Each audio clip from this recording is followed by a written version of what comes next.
Good afternoon students. Maths का first chapter start करेंगे, real numbers. ठीक है, सभी के स्कूल में आई गेस थोड़ी बहुत ऑनलाइन स्टडी स्टार्ट हो गई होगी और सभी ने थोड़ा बहुत पढ़ भी रखा होगा। ठीक है, ये चैप्टर के बारे में तो आज से हम यहाँ पे भी स्टार्ट कर देंगे और डेली 20-20 मिनट्स के लेक्चर्स यहाँ से मिलेंगे तुम लोगों को, जो कि तुम्हें डेली देखने हैं और फिर सारे जो नोट्स यहाँ पे लिखाए जाएंगे वो सारे नोटबुक में कॉपी करना है। Okay, clear. तो रियल नंबर्स, तो सबसे पहले नंबर्स की बात करें, हमने जो भी टाइप्स ऑफ नंबर्स पढ़े हैं अभी तक वो सारे एक बार रिवाइज कर लेते हैं फटाफट। ठीक है, अब मैं जो सिंबल बना रहा हूँ वो बताना कौन से टाइप का नंबर है। तो मैंने बनाया है n। तो ये सीधी सी बात है, सबको समझ में आ गया होगा, नेचुरल नंबर रिप्रेजेंट करता है 1 2 3 चलते जाता है। ठीक है, अब ये नेचुरल नंबर का सेट है। अब इसके साथ अगर मैं ज़ीरो मिला दूँ तो कौन सा सेट बन जाएगा? करेक्ट, वो बन जाएगा होल नंबर्स। ठीक है, जो कि W से रिप्रेजेंट किया जाता है होल नंबर्स का सेट। अब इसके साथ साथ 1 2 3 के साथ अलावा इनके सारे के अपोजिट साइन के साथ वाले नंबर्स अगर मैं ले लूँ, ठीक है, तो वो कौन सा सेट बन जाएगा? वो बन जाएगा इंटीजर्स का। और इंटीजर्स किससे रिप्रेजेंट होता है? Z से रिप्रेजेंट होता है। किससे होता है? Z से। ओके,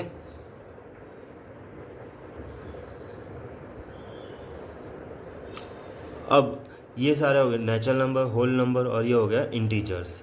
अब रैशनल नंबर्स की बात करें तो यानी कि जो कि P/Q फॉर्म में रहते हैं। ठीक है, जिसमें Q not equal to zero, यानी P and Q integer type रहते हैं। ये दोनों कौन से फॉर्म के होते हैं? इंटीजर्स।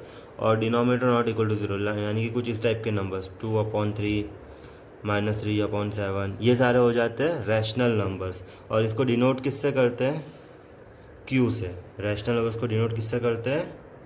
Q से। ठीक है, तो ये पूरा एक सेट हो गया रैशनल नंबर्स, जिसके अंदर नेचुरल नंबर भी आ जाते हैं, होल नंबर्स भी आ जाते हैं, इंटीजर्स भी आ जाते हैं। ठीक है, और P/Q फॉर्म में रहता है ये।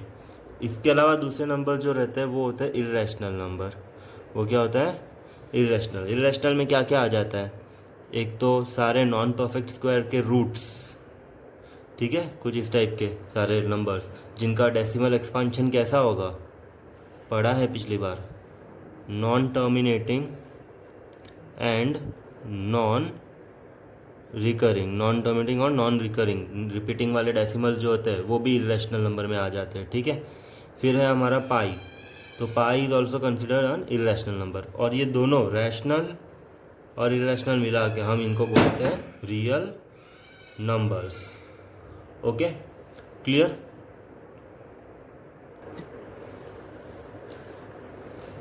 ऑल राइट, तो अब नेक्स्ट पार्ट पे चलते हैं,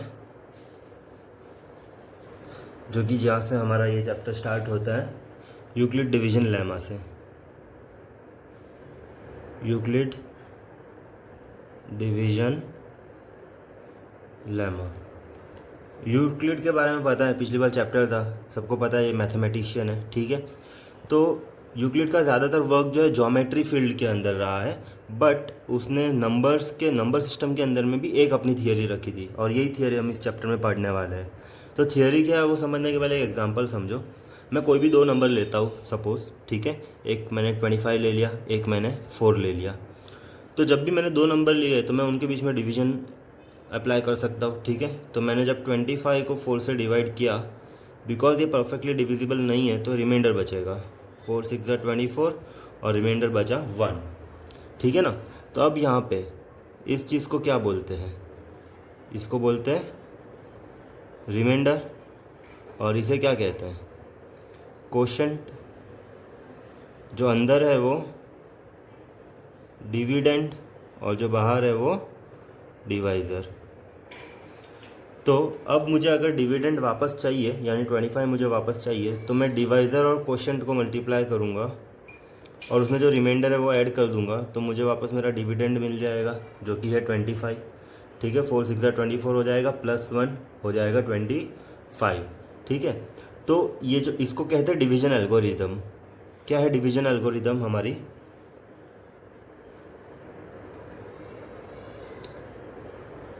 कि डिविडेंड इक्वल्स टू, ये इंपॉर्टेंट है याद रखने, dividend equals to divisor into quotient plus remainder. ठीक है, अब यूक्लिड ने इसी को स्टेटमेंट के फॉर्म में बताया। उसने कुछ नहीं किया, जो डिवीजन एल्गोरिदम है उसी को स्टेटमेंट के फॉर्म में बताया। उसने क्या बताया, अब ध्यान से वापस समझो। उसने बताया कि हर दो इंटीजर ए और बी के लिए, यानी 25 और 4 मेरे दो इंटीजर्स है, ठीक है, पॉजिटिव इंटीजर्स बोला है उसने क्लियरली। तो ये दो इंटीजर्स हैं मेरे 25 और 4, तो इनके लिए दो इंटीजर ऐसे और एग्जिस्ट करते हैं। जैसे कि हमने यहाँ पे 25 4 को डिवाइड किया तो हमें दो नंबर्स मिले, एक तो ये 6 मिला और एक ये 1 मिला। ठीक है, एक क्वोशंट मिला और एक रिमाइंडर मिला। ठीक है, एक क्वोशंट मिला और एक रिमाइंडर मिला। तो उसने क्या बताया, हमारा यहाँ पे 25 डिविडेंड है। ठीक है, तो 25 को मैं डिविडेंड की जगह लिख सकता हूँ, dividend equals to divisor into quotient plus remainder. ठीक है, यानी 4 को 6 से मल्टीप्लाई करेंगे, क्वोशंट यहाँ पे जो है 6 है, रिमाइंडर जो है यहाँ पे 1 है। तो उसने क्या कहा कि for every integer A and B there exist Q and R such that this. उसने क्या बोला, for every positive integer A and B दो पॉजिटिव इंटीजर है, उनके लिए क्यू और आर हमेशा एग्जिस्ट करेंगे। There exist Q and R such that और क्यू एन आर भी इंटीजर्स ही है। ठीक है, there exist integers Q and R, ऐसा लिखेंगे हम, there exists integers Q and R such that, फिर डिवीजन एल्गोरिथम लिख देना है हमें यहाँ पे, such that A is equals to B Q plus R. ठीक है, ये उसने कॉन्सेप्ट दिया।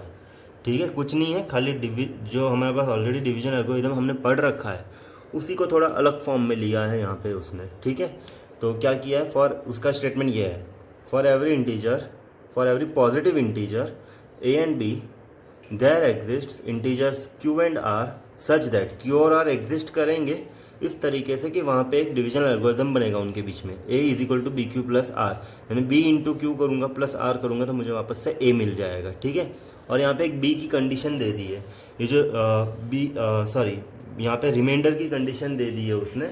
तो ये कंडीशन दी है 0 less than R less than B. Remainder जो है, देखो ये रिमाइंडर 0 आता है कभी कभी कुछ कुछ केसेस में, पता है हमको। ठीक है, और ये रिमाइंडर जो है यहाँ पे क्या पता है, बी से छोटा होगा, आर लेस देन बी, यानी रिमाइंडर बी से, बी यानी कि यहाँ पे रहता है हमारा। ठीक है, डिवीज़र यहाँ पे हमारा डिवीज़र यानी बी है।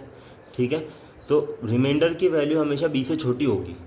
तो सीधी सी बात है कि अगर रिमाइंडर मेरा बी से बड़ा हुआ तो वो रिमाइंडर है ही नहीं। तुम सोचो अगर यहाँ पे 5 होता, ये 1 की जगह अगर बाय सपोज 5 होता तो ये तो और डिवाइड होता, 4 1 4 करते हम, फिर वापस से 1 ही बचता।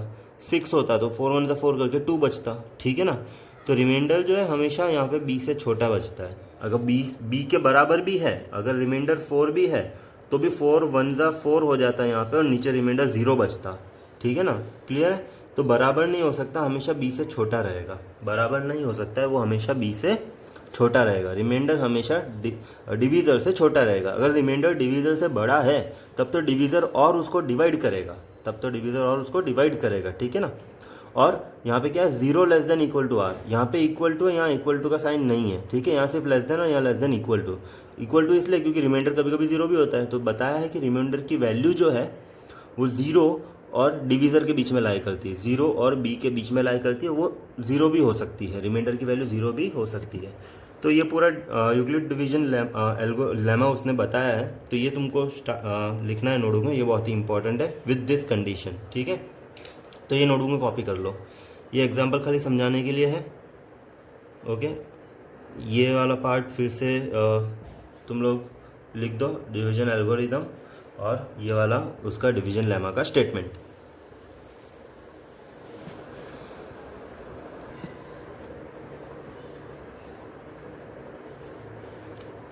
ठीक है, तो आगे समझ में क्या है यूक्लिड डिवीजन लेमा।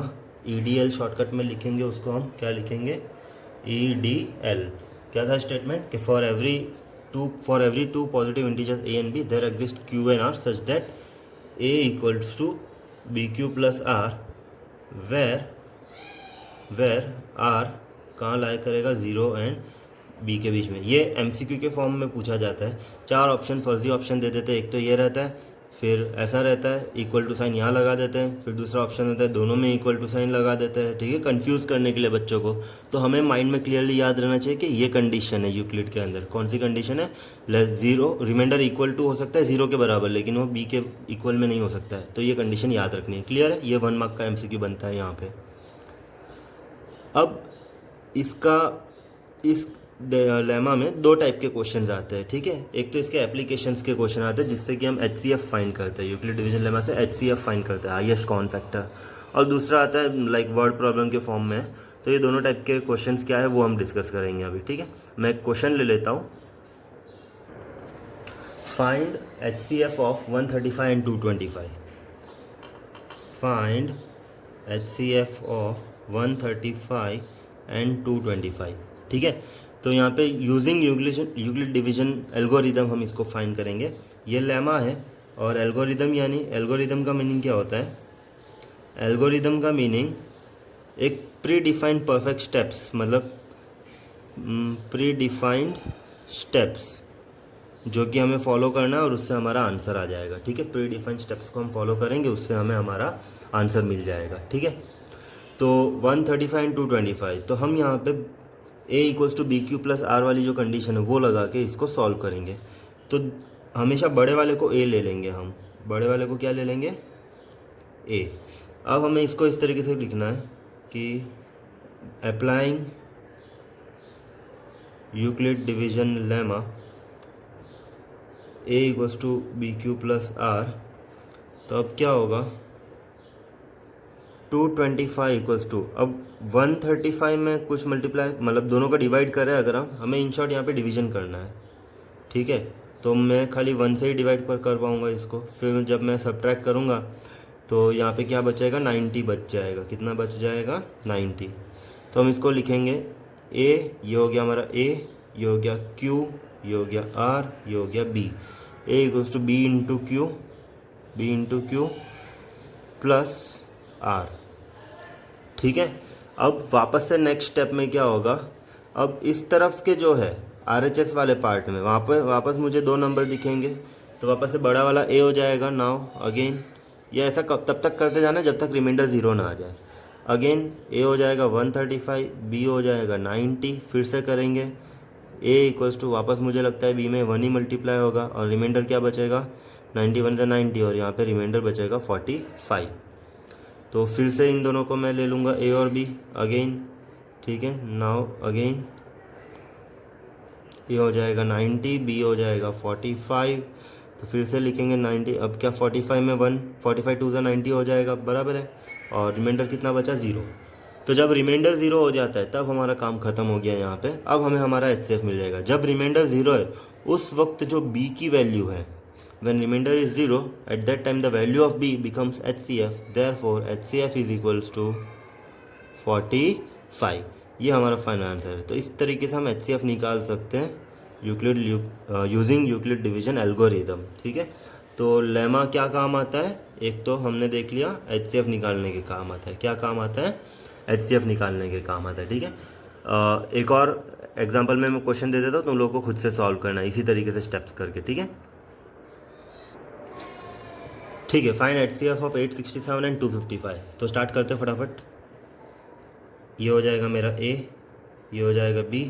अब एक बार खाली साइड में करके देख लेते हैं कि किससे मल्टीप्लाई कर सकते हैं। 255 को हम अगर डायरेक्टली 4 लेना पड़ेगा, 250 है तो 3 से होगा। 3 5 ज़ा 15, 3 5 ज़ा 15, 16, 3 2 ज़ा 6 7, ठीक है। यहाँ पे क्या बचा, ओके यहाँ पे हमारा बचा 102, ठीक है। तो ये रिमाइंडर इससे छोटा है तो हम लिखेंगे इसको 225 इंटू 3 प्लस 102। अब वापस इन दोनों के साथ करेंगे 255 इक्वल टू, अब 102 में क्या मल्टीप्लाई करेंगे, 2 से कर देंगे तो ये 204 हो जाएगा और इसमें सब्ट्रैक्ट करेंगे हम तो क्या बचेगा यहाँ पे 51।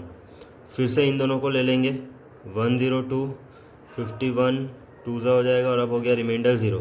तो जब रिमाइंडर 0 है उस वक्त b की जो वैल्यू होगी वो हमारा HCF होगा। सो HCF कितना हो जाएगा यहाँ पे 51, ये हमारा फाइनल आंसर। ठीक है, अब इसमें ये तो दो दो नंबर्स के हमने किए हैं, 3 नंबर्स के भी पूछे जाते, 3 नंबर एक साथ दे देते और उन तीनों का HCF निकालना रहता है। ठीक है, तो वो भी एक क्वेश्चन हम टाइप सॉल्व कर देते हैं और फिर इसी टाइप के मैं 2-3 क्वेश्चन होमवर्क में दे दूंगा जो कि आज घर पे सॉल्व करना है। ठीक है, ये टॉपिक जो है 2 मार्क्स में पूछा जाता है, 2 मार्क्स में, find HCF using Euclid division lemma.